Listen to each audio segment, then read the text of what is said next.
Sunday morning இன்னைக்கு சர்ச்சுக்கு போயிட்டு அப்படியே ஃபிஷ் மார்க்கெட் போயிட்டேன். எனக்கு விதவிதமான மீனை பார்த்தாலும் எல்லாத்தையும் வாங்கிட்டு வந்து சமைச்சிடலாம் தான் தோணும். நாங்க ரெகுலரா சாப்பிட்ற 4 வகையான மீன் வாங்கியிருந்தேன். இவ்வளத்தையும் கட் பண்ணி கழுவி சமைக்கிறதுக்கு ரொம்ப நேரம் ஆகிரும். அதனால நான் கட் பண்ணியும் வாங்கிட்டு வந்துட்டேன். சங்கரா, கார, பிரான் இந்த மூணுத்தையும் 100 ரூபாய்க்கு வாங்கினேன். சாலை மட்டும் 50 ரூபாய்க்கு வாங்கினேன். கட் பண்றதுக்கு தனியா 100 ரூபா.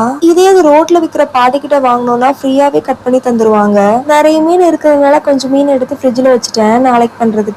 சாலையை குழம்பு வச்சுட்டு பிரான கிரேவி வச்சுட்டு சங்கராவையும் காரையும் ஃப்ரை பண்ண போறேன். ஃப்ரை பண்றதுக்கு மஞ்சள் பொடி, மிளகாய் பொடி, மிளகு பொடி, சீரக பொடி, கறி மசாலா பொடி, இஞ்சி பூண்டு பேஸ்ட், உப்பு போட்டு நல்லா கலரிக்கிட்டேன். இந்த 2 மீனும் குழம்புக்கும் பொரிப்புக்கும் ரொம்பவே நல்லா இருக்கும். மீன் நல்லா மசாலா ஊறட்டும்னு ஓரமா வச்சுட்டேன். மீன் குழம்புக்கு மாங்காய், தக்காளி, 2 பச்சை மிளகாய், பிரான் கிரேவிக்கு 3 பல்லாரி கட் பண்ணி வச்சுட்டு அப்படியே மீன் குழம்புக்கு புளிய தண்ணியில ஊற வச்சுட்டேன். இப்போ மீன் குழம்பு பண்றதுக்கு கடாயில நல்லெண்ணெய் விட்டு, நல்லெண்ணெய் தான் மீன் குழம்புக்கு ரொம்ப டேஸ்டா இருக்கும். கடுகு, வெந்தயம், கருவேப்பிலை போட்டு தாளிச்சுட்டு வச்சுக்கிற காய்கறி, புளி தண்ணி, மிளகாய் பொடி, மஞ்சள் பொடி, தண்ணி ஊத்திட்டு தேங்காய், வெங்காயம், சீரகம் போட்டு அரைச்ச பேஸ்ட், மீன், உப்பு போட்டு கொதிக்க விட்டுட்டேன். இப்போ பிரான் கிரேவி பண்றதுக்கு ஆயில் விட்டுட்டு கட் பண்ணி வச்சிருக்கிற பல்லாரி நல்லா வதங்கினதும் பூண்டு பேஸ்ட், வறுத்து வச்சுக்கிற மிளகாய் பொடி, கொத்தமல்லி பொடி, தேவையான மசாலா, உப்பு, பிரான் போட்டு நல்லா கலரிட்டேன். சைடுல அப்படியே மீன் குழம்பும் சூப்பரா ரெடி ஆகிட்டு பிரான் கிரேவியும் ரெடி ஆகிடுச்சு. இந்த தடவை தான் பிரான் கொஞ்சம் பெருசா கிடைச்சிச்சு. இன்னைக்கு மீன் வாங்க போனதும் லேட் ஆகிடுச்சு, சாப்பாடு செய்யவும் லேட் ஆகிடுச்சு.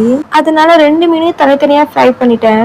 எனக்கு சிக்கன், மட்டன் சாப்பிட்றத விட விதவிதமான மீனை வாங்கி சாப்பிட்றதுதான் ரொம்ப பிடிக்கும். 2 மீனையும் ஃப்ரை பண்ணி எடுத்தாச்சு. இன்னைக்கு லஞ்சுக்கு மீன் குழம்பு, பிரான் கிரேவி, ஃபிஷ் ஃப்ரைன்னு சொல்லிட்டு சூப்பரா சாப்பிட்டாச்சு. உங்க வீட்டுல என்ன லஞ்சுன்னு கீழே கமெண்ட்ல சொல்லுங்க.